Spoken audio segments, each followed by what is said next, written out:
What's up, folks? You are once again tuning in to my Sketchy Goodness featuring Keith Grachow. Keith, how you doing today? Doing good. Yeah, I've been getting ready for a trip, and so I've got all these Oh, things to do, and we're like just getting all my art duties ready for everything, and then all the odds and ends. But yeah, no, it's doing well. So right on. Uh, yeah. is doing that stuff stressful for you? Like tying the loose ends up that need to be tied up, putting the things on hold that need to be put on hold? It can be like it's Okay. especially when things so I'm working on a project with Howard Wong, and I'm trying to get all the penciled pages done before I go. Mm, And so I kind of like initially I was like, okay, I can do it, and then I had all these things, all these meetings I had to deal with for the last few weeks that kind of hindered that a bit. So then I was like, I don't know if I'm going to do it. But then today I've just been like, because something was canceled that I was supposed to be doing. So all of a sudden I had this oh, time to work on it, and I've been like churning out page after page after page. whoa. And so the thing, I guess, the best way to think about this, and maybe this is something we can chat about, which is schedule, is that when you're when you like lay out like what you need to do for a project in a way where you have goals and a timeline, um, even when you have it like like, okay, this week I'm going to work on these pages, and this week I'm going to do Mhm. this. And what ends up happening often, and this is something that I think once you become more experienced in what you're doing, you can kind of know that it's going to happen. But you'll start off and you're like, okay, great, I've got a good flow going, and all of a sudden you get hit like a page you're working on is like much more complicated than you thought, right? And so now you're spending more time on that, and then all of a sudden it kind of starts to like create like a little bit of a traffic jam, and you're Mhm. going, oh, okay, well now I'm off by a week. Okay, now I'm off by a week and a half, and then you thinking, great, I may have to like just let whoever I'm working with that I'm hopefully going to still hit the deadline, but just to give you a heads up, I don't want to leave you in the lurch. And then all of a sudden you have a series of pages that take you much less time than you thought, right? And Oh, so it's really hard to plan, even if you're aware of, I mean, you can kind of gauge by looking at what the page is going to be, or what you have to get done. If it's like a really, like that one page I shared last time with Saltwater issue 5, where there was like 100 people, yeah. I knew that was going to take me a while, right? Um, so I kind of prepared for that. But then there were some pages that I thought wouldn't take me as long, and they just did, because maybe I realized, oh, I'm not really liking the layout of this. I have to rework this a bit more. And Ah, then, so it just, you never know. Like you never know, or you're just not in the headspace to draw, and so something that shouldn't take you very long can take you much longer, right? So I guess what I'm saying is you just have to keep on working through the process, trusting that what you're doing is that you're doing it as well as you can, as a high caliber, as high quality as you can, as quickly as you can. And you have to, the biggest thing, and this is, I think, something that a lot of creators may not do because of shame, or I don't know, they're deluding themselves. But you have to communicate with whoever you're working with. If something is mm, going to take longer, you need to give that person as much heads up as possible, so that they can prepare for it. Right? It's not fair. It's they've hired you to do a job, and you're supposed to do it, and communicate if there's something that yeah. happens that is preventing you from doing it. And there's creators that don't do that, or not really good at that, not aware of their time, not thinking about that kind of stuff. It gives everybody else a really bad name, right? It gives all Fair, the other yeah. creators who do, pride themselves on being scheduled and communicative and all that kind of stuff. It makes it more difficult for us, because that means the next person, that person that they may be working with, it has already been burned, and so they're going to be much more wary of working with another creator, right? Oh yeah, big time. Like I'm going to present my screen real quickly. oh yeah, please do. Like one thing I remember doing, when I was doing sort of more video editing for comic book trailers and stuff. Let's get you on the screen here. Um, One of the things that I ran into was being relatively new, right? People were tentative. But because of Wednesday night reviews, because of my sketchy goodness, like my mentality with it is just, let people know what they're getting into, let them know what they can expect from you, and then talk a lot. Uh, the folks out there watching us live, one, hello. Hope you're all doing well. Feel free to drop questions in the comments below. You could just say hi, whatever you like. But when I was doing that editing, I remember I had a few people contact me that were like, "Hey, I've worked with a few editors before. I've had a very bad experience." Um, and I could feel they were hesitant to say yes and actually start the work. When I was just like, "Well, hey, here's how this is going to happen." Then the first week of me getting the stuff, I'll come up with a demo video for you. It won't be a finished thing, but it'll give you an idea of what you've wanted. If you provide me a script, it happens faster because then I can just follow your script. If you want me to just freestyle and make a trailer for a comic book, I'll just do my thing. And then in the second week, I'll hone it down. And then as a result of that, what I found is they would turn around and especially if I had, say, some free time or whatever, I could hammer through that first 2.5, 3 minute trailer in an hour, depending on how complex I got. And I'd be like, hey, just to let you know, thanks for sending everything through really quickly. It helps me a lot. As a result of that, here's your demo. And then, yeah, just being very forthright with people and letting them know what's going on. Yeah, I find goes a long way. Yeah. Yeah.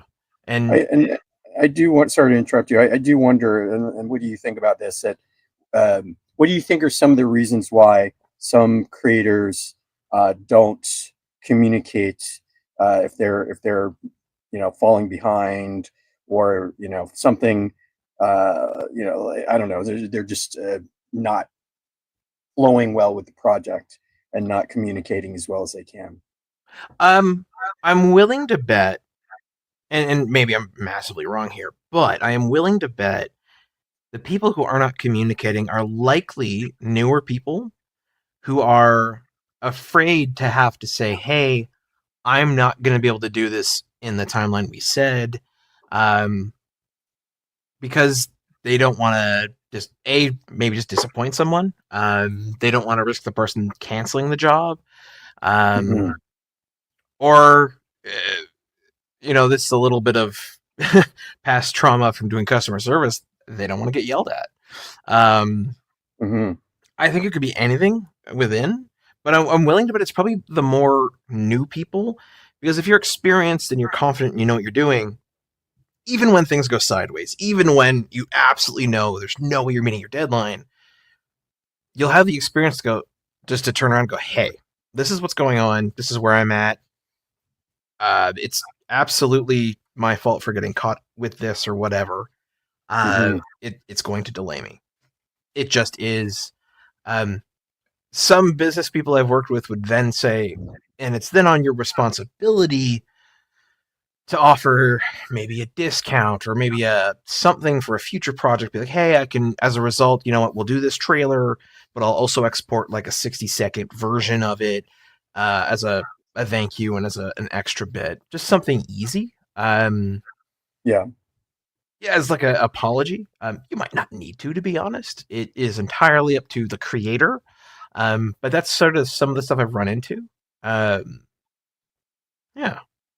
Yeah. I mean, again, everybody has their reason for why they may not communicate the best. I think a lot of it also is um, a lot of us aren't business people.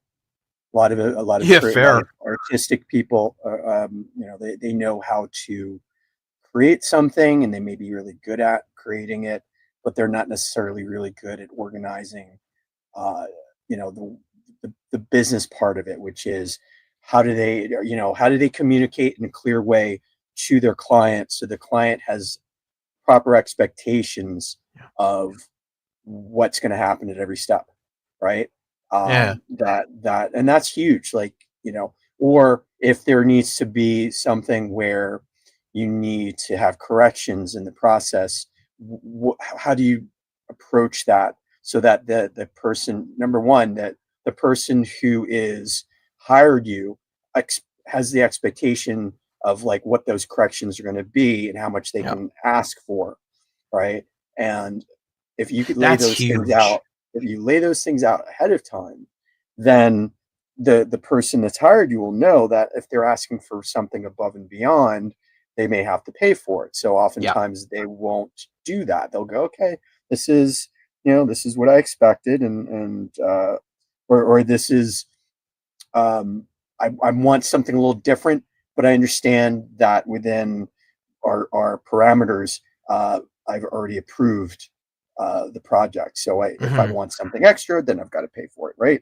And I think that's if you can figure those things out, if you can figure out ways to um, make it so that that part of the workflow, the business part of it, that with the contracts and explaining how the process works, and then having somebody have access to the process. I say it's a spot check. If you want to come in and spot check what I'm working on, you're welcome to. Um, but yeah, it's one of those things where uh, I don't know if a lot of artists do that, right? And one of the Yeah. benefits, like when if you're in the comic book world, there's still plenty of comic book artists that are working traditionally, and so traditionally has its benefits.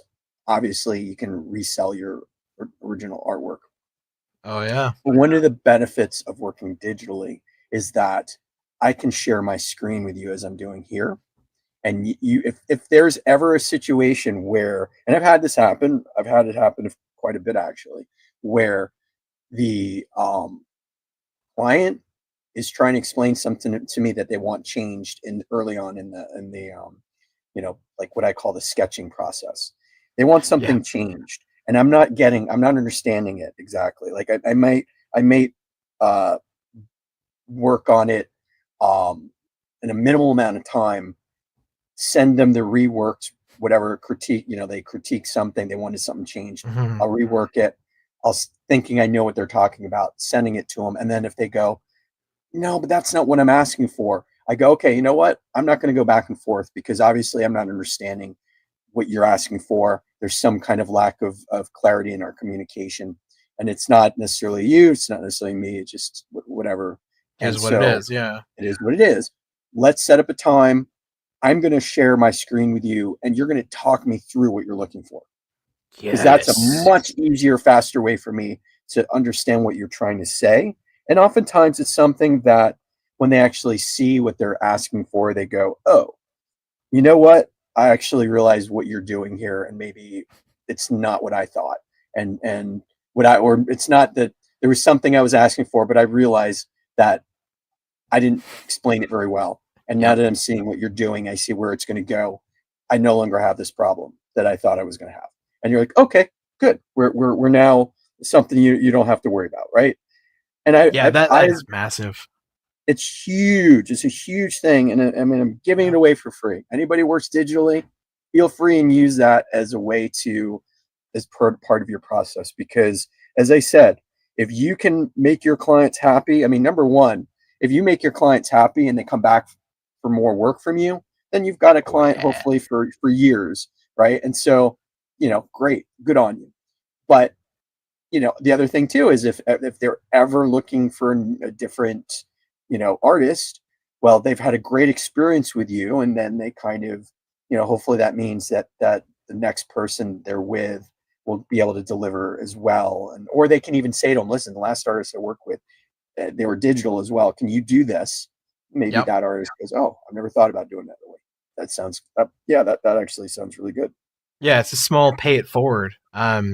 Like I, I absolutely ran into that. I had a client once who paid me a fair chunk of money because they wanted me to edit episodes of a TV series for them that they were filming. They're 30-minute films, basically. And they'd written out a really good script, really good details, And in our initial discussion, I was like, because of the size of this project is much larger than I'm used to, this will take me longer, obviously. But also, I will need to clarify a lot.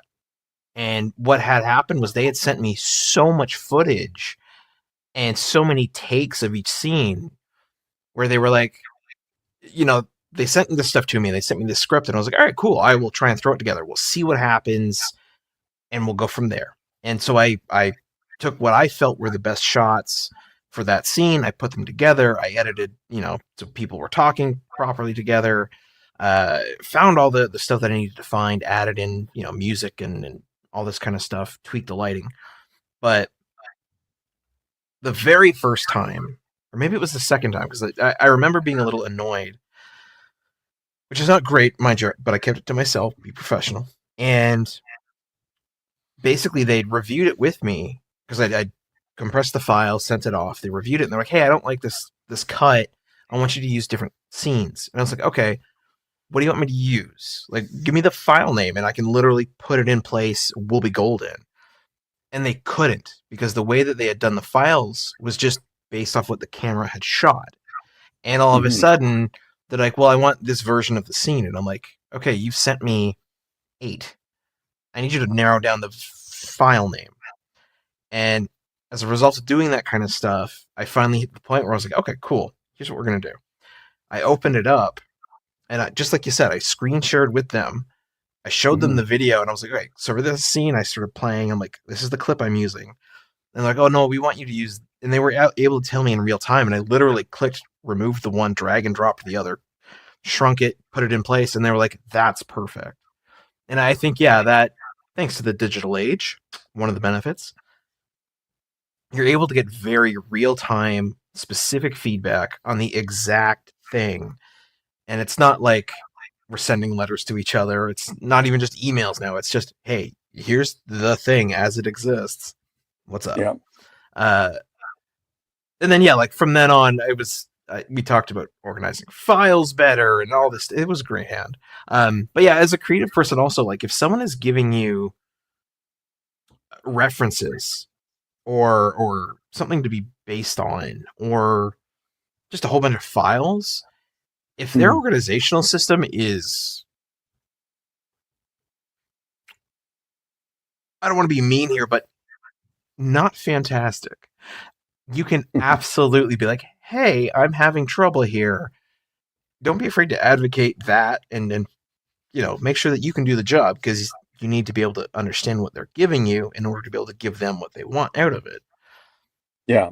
Well, as we had said when we had Gus on, my God, like I've never had anybody give me so much reference, organized it in such a really intricate way that was really helpful. Like, and of course, knowing, like I was given direction, like, listen, this is just a guide.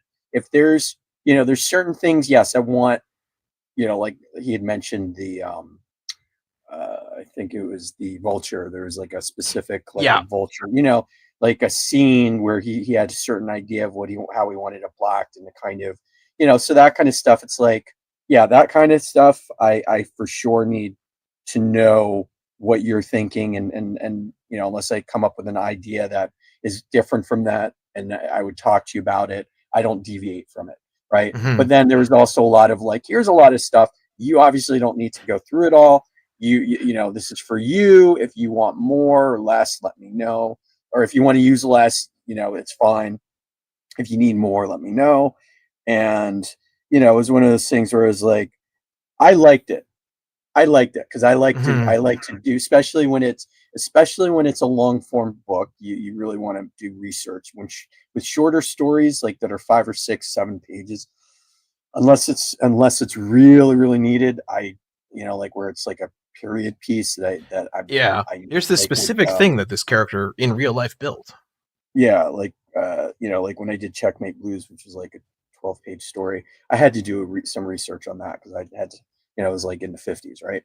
But generally with shorter stories, I don't put a huge amount of time into referencing. But like long form ones, I'll read books and but in this case, I didn't need to, because it was just like videos that I could watch to kind of understand like all the stuff that I wasn't very familiar with, all that biblical stuff that I wasn't familiar with. So, anyway, yeah, but I think not every person is um, wanting that kind of stuff, right? It may be too much Oh for yeah. them. So you have to have a conversation with the person you're going to collaborate with, if that's okay with them, or if they don't like that kind of stuff, then um, what is okay, right? But yeah, it's all about communicating expectation ahead of time, so that uh, both parties are feeling good about um, the process, right? Oh That's really yeah. what it is. A contract is the same thing. It shouldn't be one sided. It's got to be, both parties need to be like, this works for me. Same thing with the process. Process has got to work for both parties, right? And that's why Mhm. you have to know it intimately, so you can explain it to them before you even like start the process of creation, so that there's no surprises for either party, right?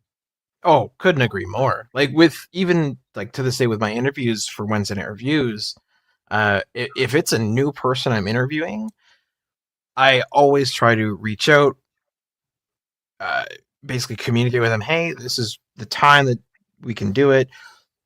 For this kind of stuff, for StreamYard, which is the service we use, as people can see in the top right. It comes to my right screen, so I assume it's theirs. Uh, this is the link you can use to get in. Here's when I'm going to be in there. If you could be in there for X time so we can troubleshoot. And then I've even gone so far as to be like, this is the 10 questions I want to ask. We might deviate. I use these questions as sort of a signpost so that if we get lost in the conversation or we have a lull, we can go back and have something to talk about. Whereas I find if I don't do that, especially with someone who's new to this, like if they've never done an interview before, the reaction you get is so vastly different. It's crazy, and it just helps people be them and calm and like Well, feel in there's control. Yeah, well, and that's huge. It's one of the reasons why I've always referred people to you, because you create a safe space because of that. And I've done podcasts where I feel like it's I don't it feels very disorganized, and then when I get on, they're throwing questions at me that I wasn't expecting to answer, so I have to think on the spot. And sometimes it's a little bit of a gotcha kind of question that, Mm-hmm. it's not that I'm necessarily trying to deflect, but maybe I don't want to answer in the way you want me to. You're not asking the right question, so I can't really answer, and it feels very uncomfortable. And frankly, it makes me Yeah. not want to go back on, and also not refer you to somebody else, right? And that's always very awkward, where, because you don't want to be like, you don't necessarily want to say to somebody, I had a horrible experience on your podcast. I don't want to come back on, and I Yeah. never want to refer you, especially if the person, they're nice. They're just not organized, right? And Mm-hmm. so, it is one of those things where um, it hasn't happened a huge amount, but it's happened a few times where I'm just like, you need to organize yourself much better, because this is not a good experience, and you want people to want to come out of it having a good time, right? And Oh that's yeah. important. Like 100%. Like that's why like, you've seen me do this with a few people that we've had on the show together, Yeah. where uh, even after like all the emails and they know what they're getting into, they know when to be here. Uh, one of my things that I do with everybody is, hey, so I don't know if you've ever used this platform before, are you comfortable with it? If they're like, no, I'm like, great, here's what's going to happen. We're going to first do this timer thing. While this timer is on screen, we're going to come off. You're not going to see each other. I'll hit live. I'll then play my opening. It's X number of seconds long, and then it'll fade to us. And then I'm going to say this, and then the first question will be this. And that way people are just like, oh, this is what's going to happen. And I even tell them, so my last two questions roughly are going to be something like this. I will make it obvious that we're going to end the show. We'll then say goodbye. You'll see me do this, which people see a lot. Uh, and then you can say goodbye, whatever. I'll give you your chance to say what you want to say. Jokingly, I've told everyone, I'm like, you could say like something like, oh, Konrad, you're the worst person I've ever met. I'm never doing your podcast again, whatever you feel like.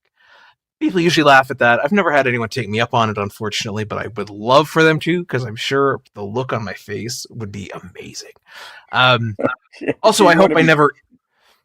You want to be pranked, is what you're saying. A little bit, it'd be funny, but also I would be devastated if it were true, because then I knew I had done something horribly wrong.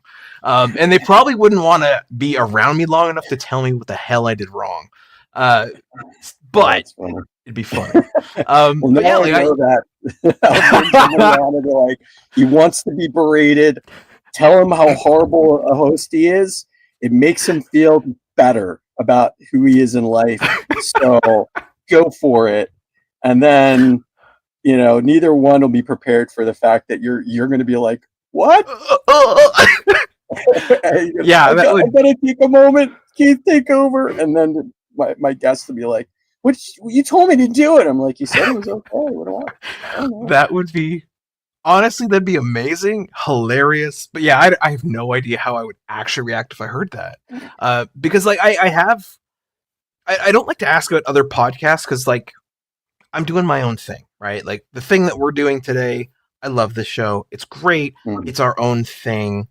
I have not watched a ton of other shows like this one, because I don't want to do what they're doing, because that's what they're doing. I want to do what we're doing. Yeah. Not to say research isn't important, figuring stuff out is not important. It's just, I don't want to emulate. I want to create. And I think the weird stuff that we get to talk about is fun and interesting and different, and very specific.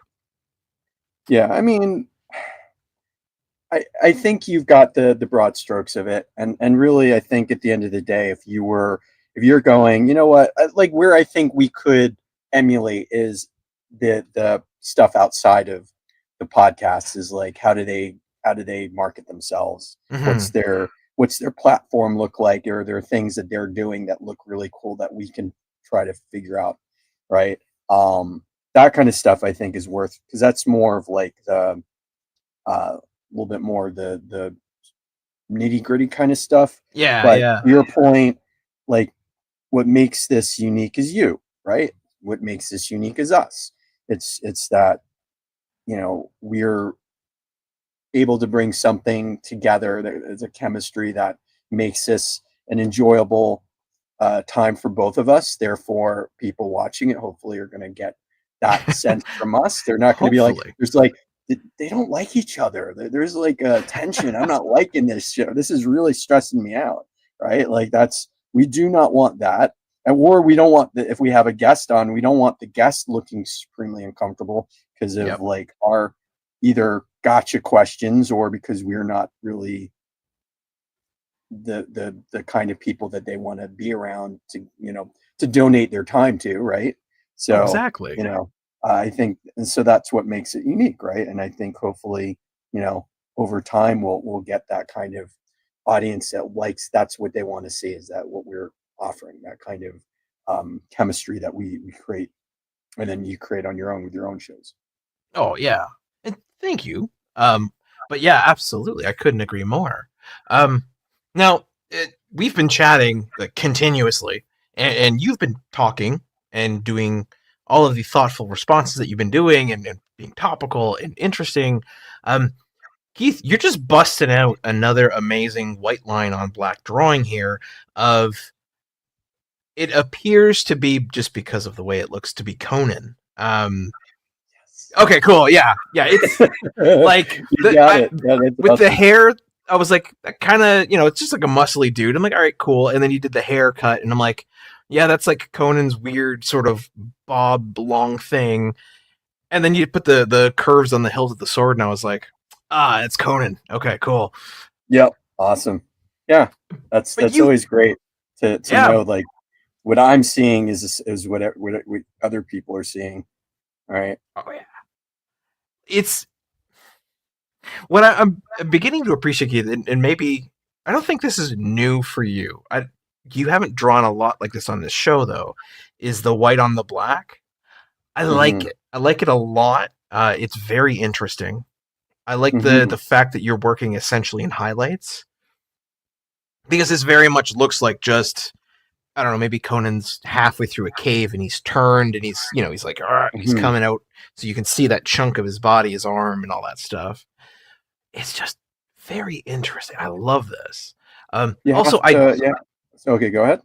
I was gonna say the topmost arrow, the one that looks like it's in his neck, Hmm. with this like swirl.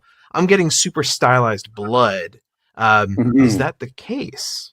That is the case. Yes, I was trying to figure out how to like get some of that blood spurting out of there, so it looked like it was like just freshly hitting into his back, right? Yeah, a So little yeah, you're getting it, man. That's you're doing awesome. it. It's well, yeah, and this for me too. I like doing this because it makes me have to think about light much more Oh, immediately, right? I have to, and it's not, and I'm not thinking about like um, the things that may not be as necessary. It's not as um, I'm not like indulging myself as much. I'm like, okay, does this shape work? Does this ah, shape not work? If I, I'm not like, I mean, I could start to add like little veins and stuff like that, but if it starts to distract, then yeah. that's me being indulgent, right? Um, there are little places where I can add little like a little pattern or something in the hilt, right? Which just adds to it, but I don't have to add every little sinew to show that he's muscular, right? I can show that there's some parts of him that are hidden in shadow, and therefore, um, that let the reader or the viewer, I should say, fill it in, right? So Hmm. yeah, there's for sure um, uh, something that is it's a much more immediate kind of visceral thing that you can get from this than I think if you were to do it the reverse way, where maybe you can see I have to the structure of it. I have to like render a little bit more before I can get to like what's the important parts and what isn't, right? Right on. Um, Okay. so yeah, I mean, it's a fun way to do stuff, and I do try to use it, in my work for hire stuff. It just uh, it's not always you can't always do this. I don't know. You'd have to come up with a story where it's predominantly light with harsh light like this. Yeah. And what would that look like? What would that story be? And I mean, it's a challenge for sure if somebody can come up with a story like that. But um, you do like I guess the closest person is Frank Miller, right? Oh yeah, like Right. Sin City and stuff. Absolutely.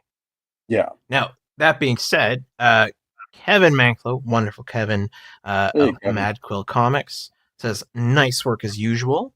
And he has a question. Why did Okay. you why did you decide to make a show together? What's the history? Um, I can't quite honestly remember. I know we've a number of times, Keith and I had at cons and stuff run into each other, chatted about art, comics, obviously, pitching, and just sort of got along. Hmm. And I found eventually I think I think we must have just had a really good conversation. And because you've been on my Wednesday night reviews a few times, and I think yeah, we just kind of hit it off and thought, why don't we do a thing together? We'll see if it works out. And I think we just kind of kept rolling with it. My honest memory is kind of fuzzy, but that feels right. Yeah, that feels right to me too. I can't remember. There wasn't like a moment. Because we were doing this show prior to Toronto Comic Con, not this past one, but the one prior to that, right? I think I'm so. pretty, Yeah. yeah. I think it was something like what you're saying, which was we're at a show together and we're having this great conversation, and I'm like, we should this should be recorded. Like this is like because Yeah. I think you would even maybe like maybe it was we're at a show where you were doing some like short interviews, and so it could have been like a fan expo or something where you're like, Mm. it's just going to be like 5 minutes, and then you stop recording, and then we continue the conversation after, And then you're Yeah, like, that sounds right. I don't know if I said it or you said it. We're like, man, we should have continued this recording of this because this is great stuff. Like it's almost better than what we recorded. And then that kind of planted the seed for us to Mm. to go, well, maybe we should consider doing something recorded, and what would that look like, right? So yeah, Yeah. we've been doing this now. It's been Oh well over God. a year at this point. No, my brain says that can't be right, but like it sounds right. I'm actually gonna Yeah, go I check. think we've been doing this at least a year, if not 5, longer. 12, 11, 9, 8, 7, 6, 4, 2. Sketchy Goodness number 2. Yes, so the first one that we did uh, was streamed a year ago and is titled Talking Comics with Keith Grachow. And wow. Yeah, it's oh, this is kind of actually sweet.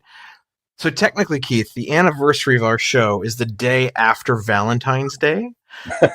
So So we yeah, missed it. we did. We've been at this now for 14 months. Yeah. Wow. That's so cool.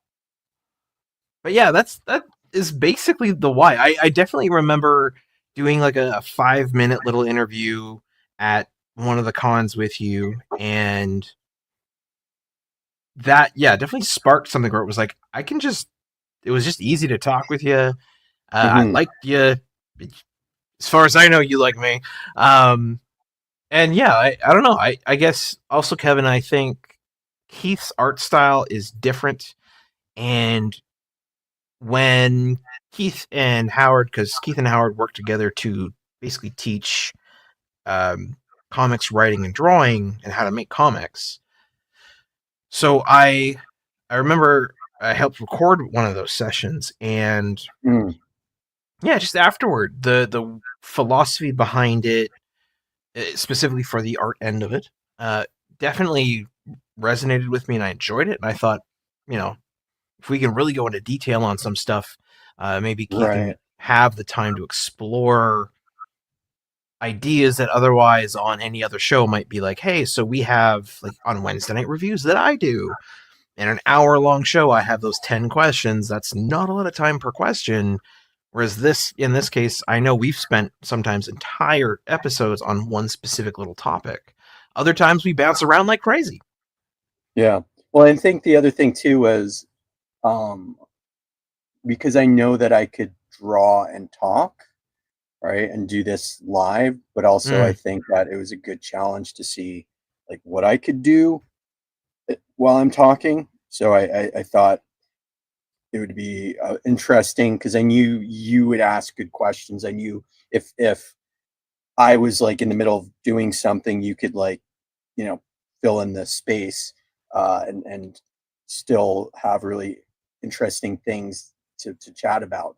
And so, hmm I think it's kind of that's a trust fall type thing. It's like, okay, I know that you would be really good at interviewing, or just at generally having a good conversation while I'm drawing. And I know that I could say things that I felt resonate with me, and spark interest in and spark interest in you, and then also be able to draw something while I'm doing it, right? So, yeah, I mean, it's I don't know. I'm sure there's a bunch of podcasts that do something similar. I don't know of any particular ones, but where you have like I know that there's people that like artists that draw live, and Oh they'll yeah, do like a that's live, so cool. but um, and then there's like sketchelmania and stuff like that exists too, right? So there's those kinds of things, um, but this is a little bit of a different thing, right? It's you and I Yeah. having a conversation, mostly just one on one. Sometimes we bring somebody else in, and then but it's more of a focus kind of topical kind of uh, usually comic book related Oh conversation, yeah. right? Oh, 100%. And we've got uh, Leo coming in. Hey, You Dad. have great chemistry, which is why it works. Thank you, Leo. and then Kevin comes in. It is a skill to draw in chat, and after 14 months of this, yeah, it still amazes me because in the first 10 minutes of this episode, you had that drawing in its core and chunk of like the understandable thing. You had it done, and I was like, well, all right, cool.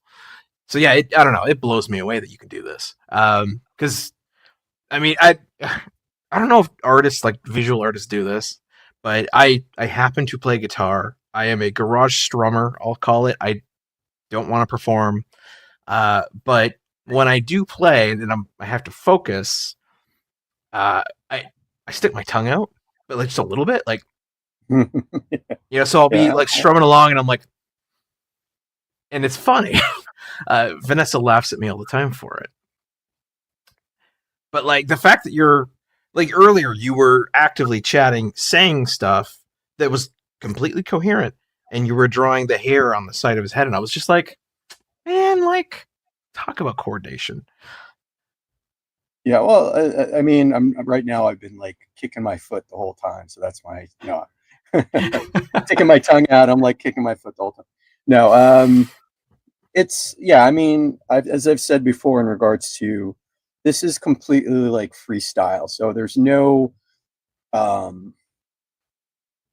like when it comes to like setting this up. If it was a much more complicated thing, I would either need reference in front of me, like actually when I did the cowboy and the horse, I didn't use reference until like I was at least I had drawn the thing. I figured out what the structure of it and the composition, and then I just wanted to make sure I was getting it accurate. So I didn't use reference until way into the process of it. But it depends on what it is. If it's something that I'm not familiar with, I'd have to think about like what it was, that may slow me down from being able to have like a conversation, right? Or if we bring somebody out, a third party on, then I could always go a little bit crazier, and like I was able to add color and stuff when I did the Zombie Jesus Vampire Hunter with Gus was on, right? I can put a little bit more process into it because it was somebody else was doing a little bit of heavy lifting, right? Oh yeah, big time. But yeah, I mean, generally, like what's really fun about this is I had no idea what this was. Honestly, I just, the only thing I was like, I feel like doing another one of those black, paper sketches, and then once I decided that, still didn't know what I wanted to draw. But then once I just started splooshing down some of the white there, I was like, okay, this looks like it's somebody's back. Whose back is it, right? And then I was thinking maybe it's like a man thing, or maybe it's some other monster. But then because of what I drew last time, I was like, let's keep it within the like a themed thing, some kind of like a barbarian or about like some Viking-ish type of character. And then I think really quickly, I'm like, no, I think it's Conan, right? So, right on. I love too that, if I'm not mistaken, and I don't know, someone in the comments, feel free to inform me if I'm wrong here. But one of the first things you drew, I think, was that top arrow, and then because I thought it was maybe flowers at first coming off of something, and then it quickly became arrows, and I'm like, man, the moment it was Conan, it was like, we gotta hurt this guy. We just gotta. Yeah. Yeah, it could have been Wolverine too, I guess. But yeah, like somebody who like can take a lot of pain, right? Yeah. And still keep on going and still look like you just stuck another arrow in me. Now you really made me mad, right? Like that's kind of the vibe I was going for. So, that's why he's like turning around and he's like, oh, now you're done, right? This is no longer me just trying to get away and mind my own business. This is me now. You've included me in whatever treachery you're part of, and now I've got to kill you, right? Like, and that's it. And that's kind of that's the vibe I'm trying to go for with this this particular drawing, right? Oh yeah. No, okay. Here's a fun question. And I am certain every creative person ever in any field has come across this, even if not super consciously. I bet you've done it. Um, Conan is without question 100% an archetypal character, right? Yeah. Much in the way that, like in comics, I'll argue that like Batman, Superman, Wonder Woman are the archetypal characters, right? You've got Superman, who's like the god kind of character who's trying to be moral.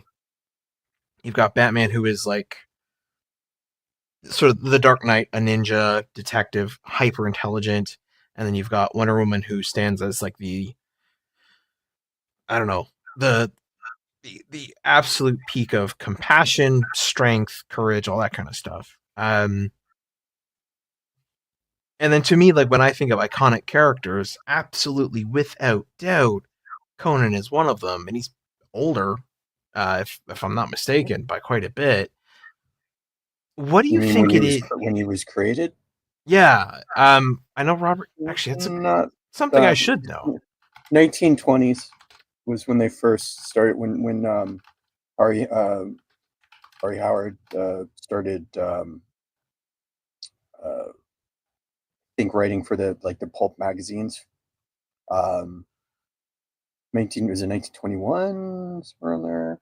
Uh, First appearance, Weird Tales, December 1932. Actually, Oh, wow. okay. I was off by a bit there, but yeah, it's essentially um, not that maybe like by 6 or 7 years. And I think But I think he was created earlier, but he wasn't necessarily like because he didn't blow he up the he same did way. yeah he did other stories like pre Conan, the what's the character that came before him, the pre Hyborian age. Blanking Um, on the name of that character. Anyway, like there was like I think there was a pre um, character that was like maybe in the late 20s. Anyway, um, hmm. yeah. So sorry, what was your question? What is it about Conan that makes him? I have my own thoughts and opinions of it, but what is it that makes him iconic? That makes him that archetype? That you had a couple lines on the page and I went Conan, like I knew him like that. Like what? Why? You know? Well, I think you're right. I mean, just visually, he's quite big. He's got like this big hulking body, and he's got like this like thick black hair with like bangs, straight black hair with bangs. He's got the sword, usually, not always.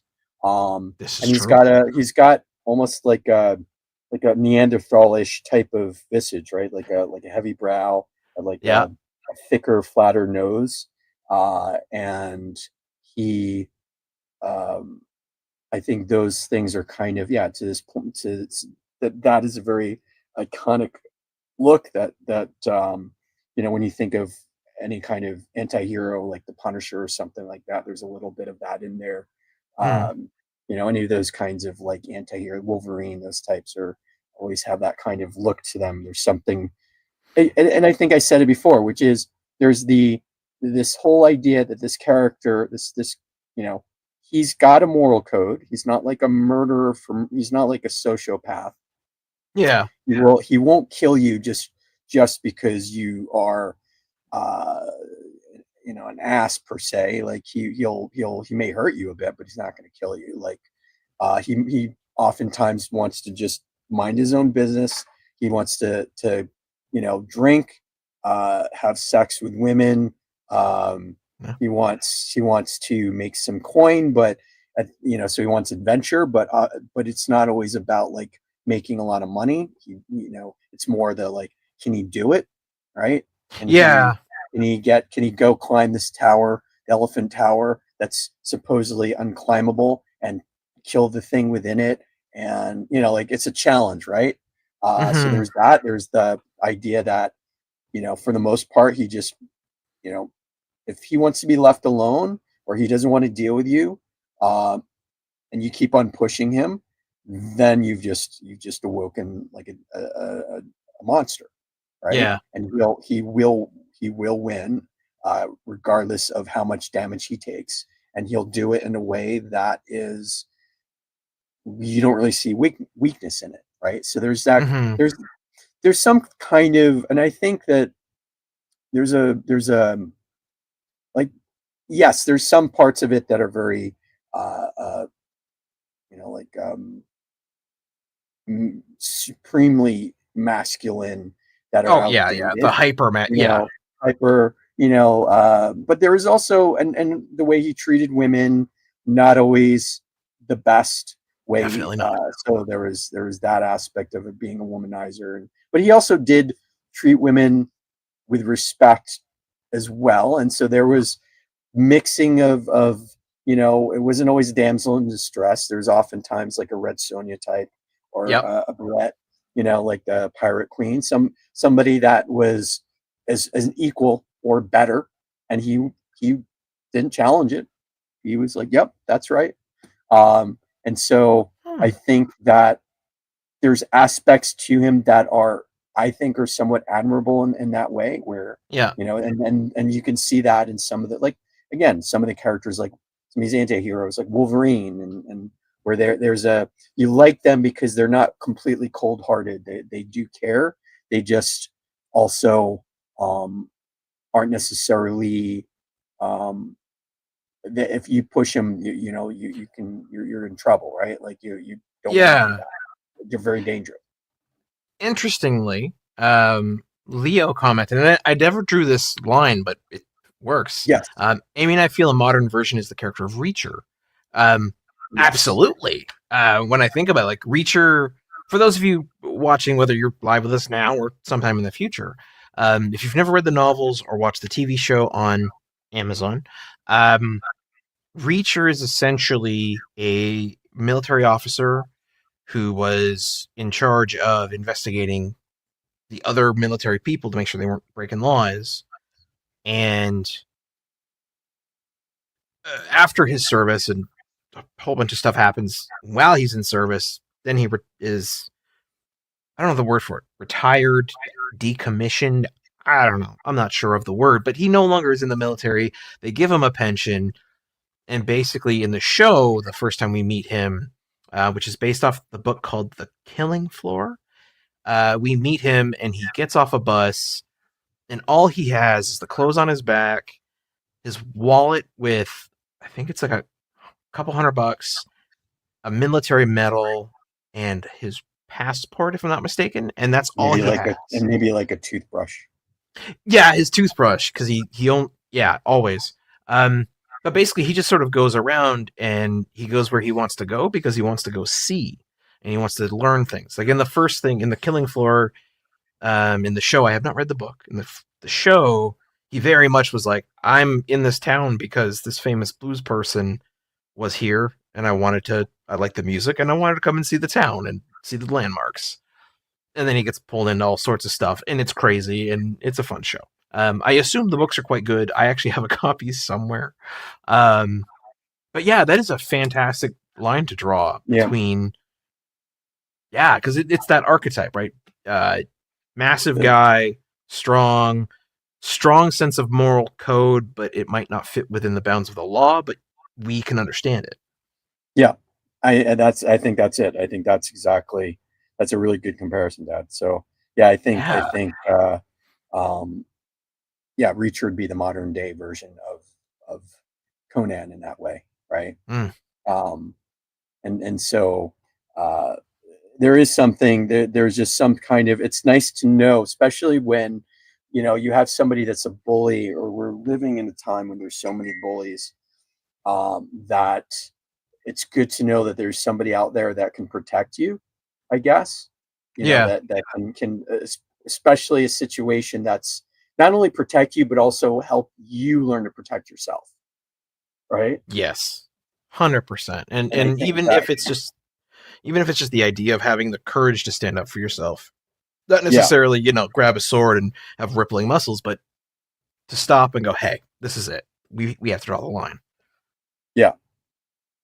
So yeah, I think that, and there's something very, especially, yeah, I think it's just wish casting, like wanting to be able to imagine yourself either that person, or you know imagine that there's somebody there that could do that for you. And this isn't just, and it's not especially, it's not about the different sexes. It could be like Mm. me imagining Reacher coming in and protecting us, right? Yeah, From some bad person or bad group or something like that. So 100%. Now, I will say, regarding Robert E. Howard's writing of Conan, if you've never read it, one, it is really cool fiction. It is very dated. It has some stuff in it that does not fly well in the modern. Just things regarding, like we said earlier, a little bit of sexism, um, racism, and I think that's sort of the major stuff that I noticed when I was reading it. That yeah, being said, for what it is, and for the medium that it helped and contributed to, it's solid stuff. I think Robert E. Howard's monsters were the coolest because even though, Conan's this massive person who has all this strength, all these skills, and can fight, I appreciated that Howard put him up against enemies that, like, rarely he fought someone that was just like a boxer and you stab the guy and he's dead. It was the monsters, like, I remember is I forget their name, but they're basically like these shadowy, huge figures. They're too big for Conan to just square up and fight. are they the ones like shadow ape creatures on that Yes, island? Yeah, yeah, yeah, yeah, they yeah, were yeah, yeah. freaky, and like the way he wrote that, awesome, and that sticks with me. And I think Yeah. maybe I don't know how uh, he got his ideas, but like, yeah, the stuff he wrote about was wicked, and it definitely informs even to today. Like, there are people I'm sure who read his stuff and go, I now have ideas, and start writing. And it wasn't I what I got out of it. Yeah, yes, to what you're saying, but the other thing I got out of it was how he really played with story structure because like there is and you can see that advanced when you read the comics where it's not Mm-hmm. always like you come into a town and you find that there's like somebody that's in trouble and then like a very formulaic way of like telling like a story, right? Like a good versus bad story. This was like all like page one would be talking about like you would see like these uh like corrupt patrons or something having a Mm-hmm. conversation about some person that we don't know who they're talking about, but then the more we listen to them, we're like, oh, I think they're talking about Conan or something, right? So we're not even Yeah, introduced to Conan until like page five of this story, right? Or it could just be Conan is kind of like on the periphery of it, and it's yeah, he affected something, but it's not about him in this particular story. And so yeah, that was really cool because then you're like, oh, so I don't have to, the main character doesn't always have to be there right away, or the main character doesn't have to be the main character in the story, right? Or it could be yeah. Oh, told in a different perspectives from perspective of not just the main character, but from like somebody on the sidelines who's we haven't even seen before, right? So mm-hmm. those are all really, I thought those were really cool inventions that I don't know if anybody had done that before. If they had, maybe not as a popular person Yeah. or somebody who's as well known today, right? Oh, definitely not. And like, I will say for the folks out there, again, we're 59 minutes into this show, so we're just about at end time. Um, you can absolutely go out and get the complete Robert E. Howard Conan book. It is, Mm-hmm. to my memory, I believe they have a paperback copy. It's not that expensive, and these stories are sometimes they're a little longer, but like they're never so like each of them isn't their own book. I would say they're always a collection of shorter Mm-hmm. stories, and that's what I think is so enjoyable about it too, because you can just sit down, rip through one story, and go, "That was wicked," while you enjoy your tea. Uh, Yeah. and you don't have to read them in any particular order. I don't remember them ever being like, "Hey, you need this before this because these events happen," and it forces that. Well, and that, yeah, that's another aspect of it too. Is like it's a bunch of short stories that aren't necessarily in chronological order, right? And Mm-hmm. that's what makes it kind of interesting. You're jumping around his life from a young person to being a king to being a mercenary to being a thief and all the things in Yeah. between, right? Awesome. Love it. Love Conan. Great stories. People go out there, enjoy his stuff. Enjoy Robert E. Howard's stuff. Yeah. And Keith, thank you for drawing an amazing Conan, who looks like he's absolutely about to get taken out by an arrow, but we know he's not. He's going to be fine. And yeah, for another amazing episode of My Sketchy Goodness. Thank you. Take care, everybody. Absolutely. Have a good one. Golden age to present, digest to oversize. Never miss new comic day. Yeah, no surprise. So where's my no prize? Check the letter columns. Can't find issue 2? Collector problems. Cliff.